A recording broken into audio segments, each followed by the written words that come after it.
சிவகங்கை அருகே அரசு பள்ளியில் பயின்று வந்த மாற்றுத்திறனாளி பட்டியலின மாணவரை தலைமை ஆசிரியரும் வகுப்பு ஆசிரியரும் சாதி ரீதியாக துன்புறுத்தி டிசி கொடுத்து வெளியேற்றிய சம்பவம் அதிர்ச்சி ஏற்படுத்தியுள்ளது. விளம்பர ஆட்சியில் பள்ளிக் கல்வித்துறையின் அலட்சியத்தால் அரங்கேறியுள்ள அவலம் குறித்து விவரிக்கிறது இந்த செய்தி தொகுப்பு. சிவகங்கை மாவட்டம் கண்ணமங்கலம் அடுத்த சங்கையாபுரம் பகுதியில் வசித்து வரும் பட்டியலின சமூகத்தைச் சேர்ந்தவர் கருப்புசாமி. இவரது மகன் அஜய்குமாருக்கு ஒரு கண் பார்வை மட்டுமே தெரியும் என கூறப்படுகிறது. பார்வை மாற்றுத்திறனாளியான மாணவர் அஜய்குமாரின் தாயார் கடந்த 6 வருடங்களுக்கு முன்பு உயிரிழந்ததால் கண்ணமங்கலத்தில் உள்ள தனது அத்தையின் பராமரிப்பில் கல்வி பயின்று வந்துள்ளார். பெயர் அஜய்குமார். எனக்கு ஒரு கண் பார்வையும் தெரியும், மற்றொரு கண் பார்வை தெரியாது.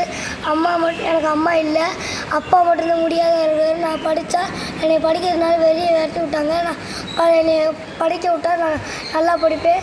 கண்ணமங்கலத்தில் உள்ள ஊராட்சி ஒன்றிய நடுநிலைப் பள்ளியில் 5ஆம் வகுப்பு படித்து வந்த மாற்றுத்திறனாளி மாணவர் அஜய்குமாரை வகுப்பு ஆசிரியர் மணிமேகலை மாணவர்களுடன் அமர வைக்காமல் தனிமையில் அமர வைத்துள்ளார். மேலும் அப்பள்ளியில் பொறுப்பு தலைமை ஆசிரியராக பணியாற்றி வரும் அனுசியா மாணவர் அஜய்குமாரை சாதி ரீதியாக அவமதித்ததாகவும் கூறப்படுகிறது.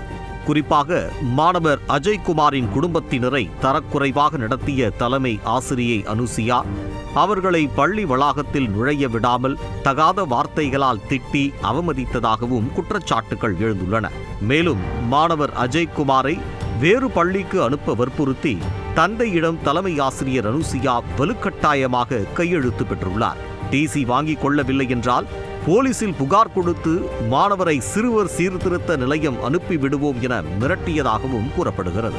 இதுகுறித்த புகாரின் பேரில் வட்டார கல்வி அலுவலர் விசாரணை மேற்கொண்டார். டிசி கொடுக்கப்பட்ட மாணவர் அஜய்குமார் தற்போது இடைக்காட்டூர் புனித இருதய நடுநிலைப் பள்ளியில் பயின்று வருவது தெரியவந்தது. இதையடுத்து தலைமை ஆசிரியர் மற்றும் வகுப்பு ஆசிரியர் மீதான குற்றச்சாட்டு உண்மை இல்லை என ஆதரவாக அறிக்கை வெளியிட்டுள்ள வட்டார கல்வி அலுவலர் மாணவர் அஜய்குமார் விருப்பப்பட்டால் மீண்டும் கண்ணமங்கலம் பள்ளியில் சேர்த்துக்கொள்ள வேண்டும் என உத்தரவு பிறப்பித்துள்ளார். பட்டியலின மாற்றுத்திறனாளி மாணவரை சாதி ரீதியாக துன்புறுத்தி பெற்றோரை அவமதித்து மிரட்டி டிசி கொடுத்து அனுப்பிய பள்ளியின் தலைமை ஆசிரியை அனுசியா மற்றும் வகுப்பு ஆசிரியர் மணிமேகலை மீது எந்தவித நடவடிக்கையும் எடுக்கப்படாமல் இருப்பது பள்ளி கல்வித்துறையின் அலட்சிய போக்கை காட்டுவதாக குற்றச்சாட்டு எழுந்துள்ளது.